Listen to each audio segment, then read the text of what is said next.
Bayangkan, lebih dari 14 abad lalu, di tengah gurun yang tandus, lahirlah seorang anak yang kelak mengubah dunia. Tapi bukan hanya umat Islam yang mengakuinya. Sejarawan non-Muslim pun angkat bicara.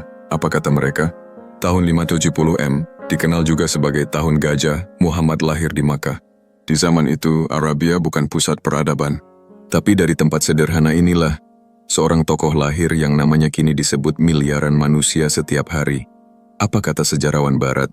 Apakah mereka melihat Nabi Muhammad sekadar pemimpin agama? Atau lebih dari itu?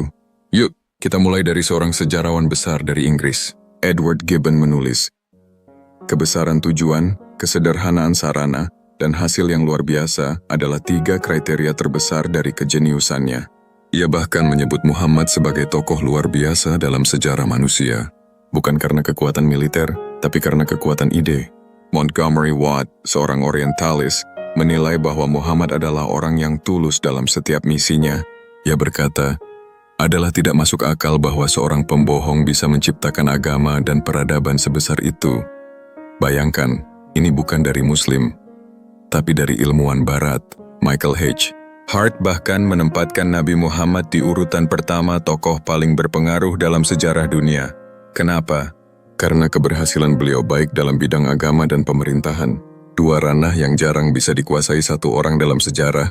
Apa yang membuat para sejarawan ini begitu terkesan? Bukan hanya keberhasilan dakwahnya, tapi juga karakternya.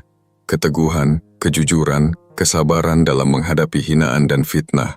Lucunya, justru banyak dari kita yang kadang abai, yang lebih sering mengenal idola modern daripada sosok penuh cahaya ini. Tapi lihatlah, bahkan yang bukan pengikutnya, berdiri kagum.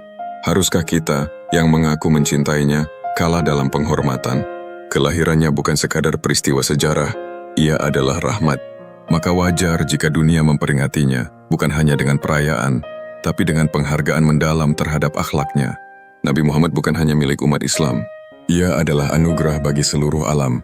Mari kita kenal beliau lebih dalam, dari sejarah, dari cinta, karena mengenal beliau adalah mengenal cahaya. Jangan cuma tahu dari media, cari tahu dari sejarah, karena cahaya tidak bisa disembunyikan oleh bayang-bayang. Suka video seperti ini? Klik like, share, dan subscribe untuk kisah-kisah inspiratif lainnya.